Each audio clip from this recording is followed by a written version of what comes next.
we're here with Henry at Durrell Wildlife. He just completed the challenge. How did it go? It was hard. It's a 13K. I've never run that far in my life, and it was really hard. I enjoyed it enormously, and I don't know how good my time was. It's probably considered pretty average or to poor, but it's just good to be here, and it's so nice to see so many people getting involved and stuck in. Yeah, and how did it compare to the Rock of Gibraltar, which you also do for charity? Very different. I wasn't expecting many hills in this, but there were a lot of hills. It turned out to be, I think I did 700 feet less of climbing in this one. Which isn't that much, but it's enough to make a difference. 13 Ks is a long way to be running up and down. Yeah. Well, you look fine, so you've recovered.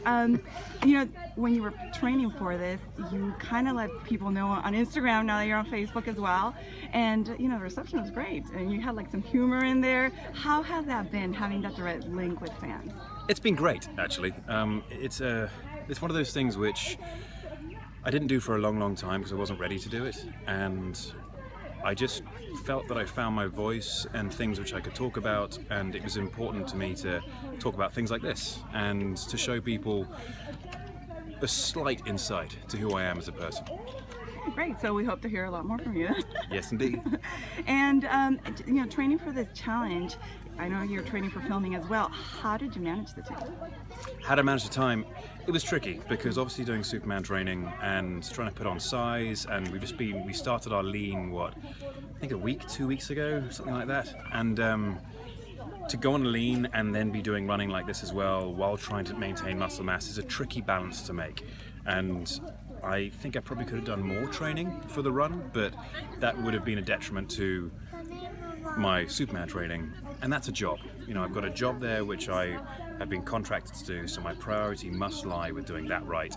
And I'm not trying to break any records here. All I had to do was get around, and I just about managed that. Yeah, you got a lot of cheers when you got through that finish line.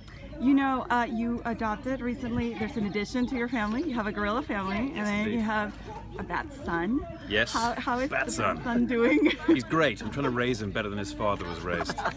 No, he's fantastic. He's coming along nicely, and I'm going to go visit him later today, hopefully. And what about, you know, the last time you were here, you had a very lively conversation with a group of children. Yes. And was that like a challenge? How was that like? It was a challenge. I think I was set up.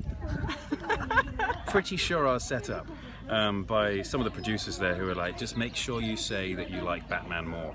But despite that setup, I think I got the truth out of them when I managed to ask them a few trick questions, and it came around to being, yeah, we do like all of these different aspects about superheroes. And I said, oh, so you like Superman then? Because I described all of Superman's powers. And then they paused for a second, looked at the producers and said, no, we like Batman. Do you think there was a little bit of conning in there? Oh, absolutely. Absolutely. You know, one of the things that is being given away here is your baby, your first car. Right. I would think it's your first baby. Yeah. How does that feel? I mean, is it hard to part with it? I used to for a good cause. You know what? It's a first car is always one of those things which has a bit of value in your heart, but I haven't driven it in so long now. It's been here in New Jersey, and it's just nice to be. If anything which we can do to raise money, if that's something which someone would love to purchase, then fantastic. And if it goes towards Durrell, all the better. And you know, we see you wearing your cattle conservation clothes. You were wearing it this morning. Yes. You know, is there anything you can tell us about what's coming up on your site and your updates that you give there? What we're doing with that is there's a lot of stuff in the works. We're trying to work out exactly what's going on, how to with the most efficiency with my schedule. I can't talk about anything just yet in case plans change, but right now things are looking good, and hopefully we'll have some fun stuff to do in the future. One last question. What does the fan support mean to you? Fan support means an awful lot, of course. Without the fans, then I wouldn't be here as an ambassador of Durrell, and I wouldn't be able to help out like those guys in the background. Not that those guys in the background. It's really important to me, and it's appreciated enormously. So all of you who are watching this, thank you so much.